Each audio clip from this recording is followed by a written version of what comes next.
Welcome back. Well, let's get straight to the action coming in from the dealing rooms. Nimesh is with us. Nimesh, tell us what are you picking up? And it's all about IT today, right? That's the only index which is supporting the Nifty, and that's buzzing in trade. Otherwise, it's been pretty much flat to negative. There is not much to talk about as well from a broader market perspective, barring IT names today. Even within IT, it's largely a short covering rally rather than a big, move or a cash-based buying in the IT names as well. Having said that, I understand there is a small MOC buy basket at the leading FID. So maybe you'll see some institutional data towards the end in terms of today's market. But otherwise, there's not much to talk about. Even in the broader markets, the index looks flat, but there is a lot of unexplained moves in a lot of cash-based stocks. You can't justify kind of moves you're seeing in many of those names. We keep talking about many of those. Like, for example, MobiKwik.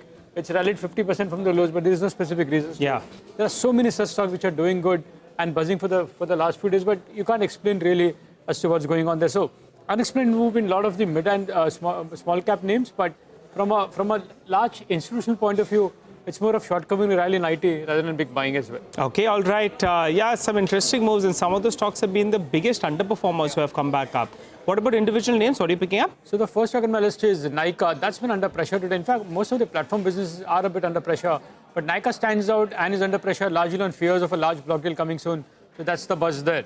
The second stock is Tata Communications. It's out of the FNO now, and you've seen first signs of move in Tata Communications. Two reasons. One, the big selling seems to be largely over from a leading FI, and I understand in the last few days some domestic mutual funds have been accumulating Tata Communications. The third name is Vikrant Engineering, and a recent listing has recovered a little bit from the IPO price and the lows.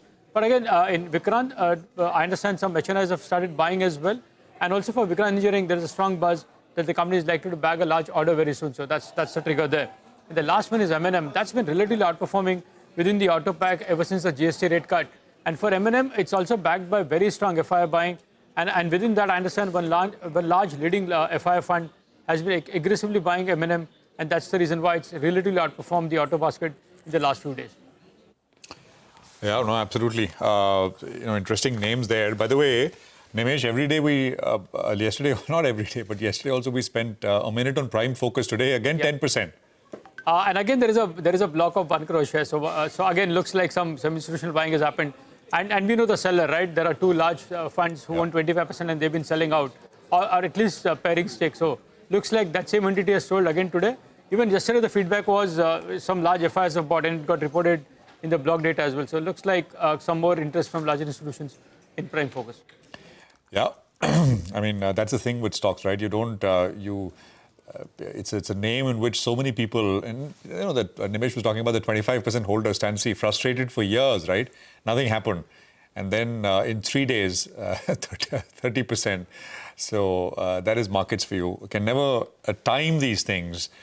So you've got to be in the market, as they say. But Prashant, just to add, if you look at the recent data, Prime Focus is not the only example. Look at what happened to Ola as well. Some larger FIs moved out, and then the stock rallied from 45 to 65 non-stop. I think similar thing happened in MobiKwik as well, right?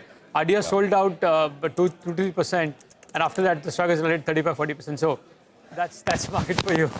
Yeah, no, absolutely.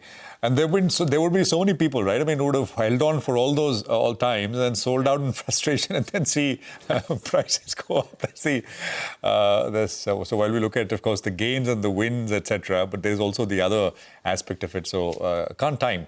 You got to time in, stay in that sense if you believe in some of these stories. Thank you, Nimesh, for that. So those are a bunch of names to keep an eye out on. Vikrant is a new one.